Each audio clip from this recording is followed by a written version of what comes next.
আসসালামু আলাইকুম। জানিয়ে দেব আমাদের হাতে আসা সর্বশেষ আপডেট নিউজ। ঈদকে নির্বাচন প্রস্তুতি হিসেবে কাজে লাগাতে চায় বিএনপি।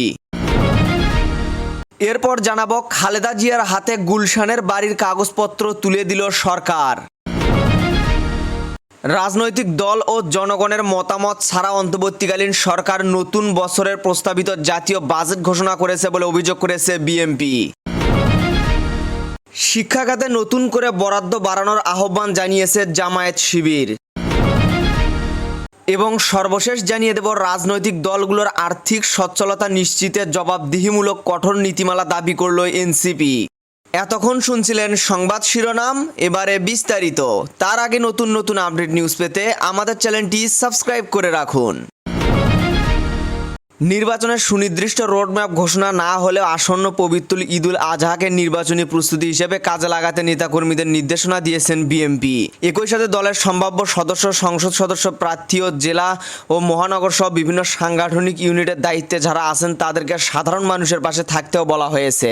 বিএনপি নেতাকর্মীদের অভিযোগ, আওয়ামী লীগ সরকারের অব্যাহত হামলা, মামলা ও দমন পীড়নের কারণে বিগত 15-16 বছরে তারা নির্বিঘ্নে এলাকার নেতাকর্মী ও সাধারণ মানুষকে নিয়ে ঈদ উদযাপন করতে পারেনি। কিন্তু ছাত্র জনতার অভ্যুত্থানে গত 5ই আগস্ট আওয়ামী লীগ সরকারের পতনের পর এবারই প্রথম ঈদুল আজহা উদযাপন করবে দলটি। গত রোজার ঈদের মতো এবার মুক্ত পরিবেশে, শান্তি শৃঙ্খলা পরিবেশে ঈদুল আজহা উদযাপন করবে নেতারা। এবার ঈদুল আজহার দীর্ঘ সময় ছুটি রয়েছে। বৃহস্পতিবার 5ই জুন থেকে প্রায় অর্ধমাস ঈদ আমেজ কাটবে সারা দেশে।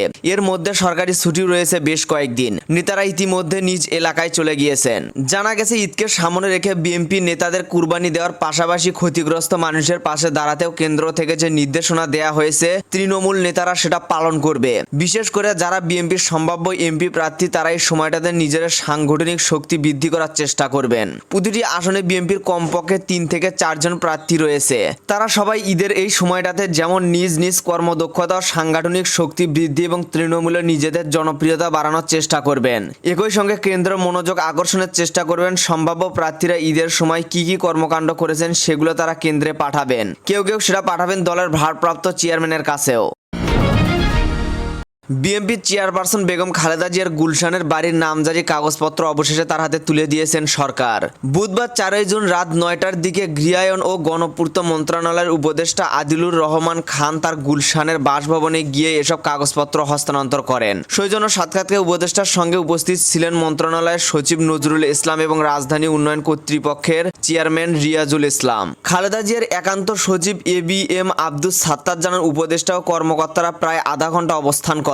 এটি মূলত এক সৌজন্য সাক্ষাৎ ছিল। উপদেষ্টা কিছু কাগজপত্র দিয়েছেন, তবে সেগুলো কি সংক্রান্ত তা নিশ্চিত করে জানাতে পারেননি তিনি। জানা যায় রাষ্ট্রপতি জিয়াউর রহমানের শাহাদতের পর 1981 সালের 31শে মে বেগম খালেদা জিয়াকে গুলশানের 1.5 বিঘা জমির উপর একটি বাড়ি বরাদ্দ দেয়া হয়। বর্তমানে তিনি সেই ফিরোজা নামের বাড়িতে থাকেন। সেটির পাশেই বাড়িটি অবস্থিত। এর বাইরে সেনানিবাস এলাকায় আরও একটি বাড়ি বরাদ্দ পেয়েছিলেন তিনি। তবে পরবর্তীতে আওয়ামী লীগ সরকারের আমলে সেই বরাদ্দ বাতিল করা হয়। সরকারি সূত্রে জানা গেছে গুলশানের বাড়িটি খালেদা জিয়ার নিয়ন্ত্রণে থাকলেও এতদিন তার নামে নামজারি করা হয়নি। অন্তর্বর্তী সরকার দায়িত্ব নেয়ার পর আনুষ্ঠানিকভাবে সেটি তার নামে নামজারি করা হয়। রাজনৈতিক দল ও জনগণের মতামত ছাড়া অন্তর্বর্তীকালীন সরকার নতুন বছরের প্রস্তাবিত জাতীয় বাজেট ঘোষণা করেছে বলে অভিযোগ করেছে বিএনপি।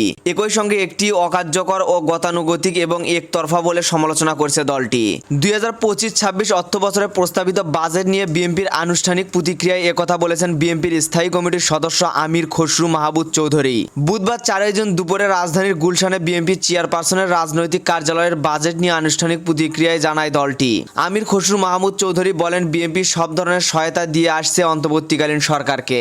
আমরা আশা করছিলাম যে অন্তর্বর্তীকালীন সরকার জাতীয় ঐক্য প্রতিষ্ঠার আন্দোলনে জড়িত রাজনৈতিক দলগুলোর সঙ্গে আলোচনা করে বাজেট তৈরি করবে, যাতে জাতীয় ঐক্যমত প্রতিষ্ঠার ন্যূনতম স্তর তৈরি হয়। তিনি আরো বলেন, অন্তর্বর্তীকালীন সরকার সমাজের বিশিষ্ট ব্যক্তি, নাগরিক সমাজের প্রতিনিধি, ব্যবসায়ী, নেতা ও যুবদল প্রতিনিধিদের নিকট থেকে মতামত নিতে পারত।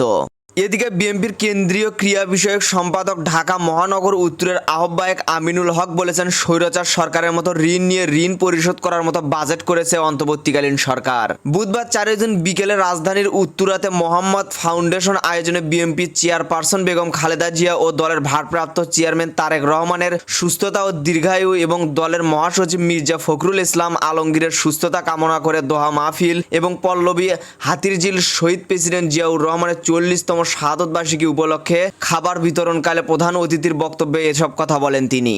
আমিনুল হক বলেন, গত 17 বছর স্বৈরাচার সরকার ঋণ নিয়ে ঋণ পরিশোধ করেছে, কিন্তু এতে বাংলাদেশের মানুষের কোনো মান উন্নয়ন হয় নাই। বাংলাদেশের মানুষ গত 17 বছরে তারা যে আন্দোলন করেছে, সংগ্রাম করেছে, বাংলাদেশের মানুষের আন্দোলন সংগ্রামের মূল্যায়ন করে বাজেট দিতে এই অন্তর্বর্তীকালীন সরকার ব্যর্থ হয়েছে। এ সময় তিনি বলেন, বাংলাদেশের অর্থনীতির গতি অত্যন্ত মন্থর, বিদেশিরা এখানে বিনিয়োগ করতে ভরসা পাচ্ছে না, বিনিয়োগ 10 বছরের সর্বনিম্নে চলে গেছে। তার অন্যতম কারণ রাজনৈতিক অস্থিতিশীলতা। দেশে বিনিয়োগ বৃদ্ধির লক্ষ্যে রাজনৈতিক স্থিতিশীলতা নিশ্চিত করতে হবে। জাতীয় নাগরিক পার্টি এনসিপির আহ্বায়ক নাহিদ ইসলাম বলেছেন, আমরা রাজনৈতিক দলগুলোর আর্থিক সচ্ছলতা ও জবাবদিহিতা নিশ্চিত করতে চাই। এজন্য নির্বাচন কমিশনকে কঠোর নীতিমালা প্রণয়ন করতে হবে। বুধবার 4 জুন রাজধানীর বাংলা মোটরের রূপায়ণ টাওয়ারের অবস্থিত দলটির অস্থায়ী কেন্দ্রীয় কার্যালয়ের আর্থিক নীতিমালা ঘোষণা ও ক্রাউড ফান্ডিং কার্যক্রম বিষয়ে আয়োজিত এক সাংবাদিক সম্মেলনে তিনি এসব কথা বলেন। এনসিপির মূল উদ্দেশ্য জনগণের সমর্থন নিয়ে এগিয়ে যাওয়া উল্লেখ করে নাহিদ ইসলাম বলেন, নির্বাচনের সময় অর্থ এবং পেশাশক্তির একটা অপব্যবহার হয়ে থাকে। আমরা মনে করি নির্বাচন কমিশন কঠোর একটা আইন তৈরি করলে এবং সেই আইনগুলো যথাযথ প্রয়োগ করলে বাংলাদেশের রাজনৈতিক সংস্কৃতির ইতিবাচক পরিবর্তন আসবে। তিনি বলেন, আমরা জনগণের আন্দোলনের মধ্য থেকে গড়ে উঠেছি। যদি জনগণ আমাদের সমর্থন না দেয় তাহলে রাজনৈতিকভাবে বা নৈতিকভাবে বাংলাদেশে আমরা টিকে থাকতে পারবো না। ফলে আমাদের মূল উদ্দেশ্য হচ্ছে সেই জনগণের সমর্থন নেওয়া। ক্রাউড ফান্ডিং এর মাধ্যমে আমরা জনগণের সেই সমর্থনটাই নিতে চাই। কোনো একক ব্যক্তির কাছে অর্থ না দেওয়ার আহ্বান জানিয়ে নাহিদ ইসলাম বলেন, সবার কাছে আহ্বান থাকবে, যারা আমাদের সমর্থন করতে চান এবং আমাদের সহযোগিতা করতে চান, কেউ কোনো ব্যক্তিগতভাবে কাউকে টাকা কিংবা সহযোগিতা দেবেন না। আমাদের কেন্দ্রীয় একটি ব্যবস্থা নেওয়া হয়েছে এবং আমাদের সবগুলো ব্যাংক অ্যাকাউন্ট ও মোবাইল অ্যাকাউন্ট পার্টির নামে, তাই কোনো ব্যক্তিগত অ্যাকাউন্টে বা কোনো ব্যক্তির কাছে কেউ অর্থ দেবেন না। নাহিদ জানান, এই মাসে আমরা নির্বাচন কমিশনের নিবন্ধনের জন্য যাব, তখন দলের সব হিসাব জমা দেব। এবারের বাজেটেও শিক্ষার্থীদের প্রত্যাশার প্রতিফলন ঘটেনি। শিক্ষাখাতে বরাদ্দ বাড়ানোর আহ্বান জানিয়ে ঘোষিত বাজেটের প্রতিক্রিয়া জানিয়েছে বাংলাদেশ ইসলামী ছাত্র শিবির। বুধবার 4 মে ছাত্র শিবিরের কেন্দ্রীয় সভাপতি জাহিদুল ইসলাম ও সেক্রেটারি জেনারেল নুরুল ইসলাম সাদ্দাম এক যৌথ বিবৃতিতে এই প্রতিক্রিয়া ব্যক্ত করেন। বিবৃতিতে নেতৃবৃন্দ বলেন, শিক্ষার্থীদের নেতৃত্বে সংগঠিত গণ অভ্যুত্থানের পর প্রত্যাশা ছিল একেবারে বাজেটের শিক্ষা খাতকে বিশেষ গুরুত্ব দেওয়া হবে, কিন্তু সেই প্রত্যাশার প্রতিফলন ঘটেনি বাজেটে। নেতৃবৃন্দ বলেন, 2025-26 অর্থ বছরে প্রস্তাবিত বাজেটটি শিক্ষাবন্ধন নয়, এটি একটি গতানুগতিক বাজেট হিসেবে আমাদের কাছে প্রতীয়মান হয়েছে।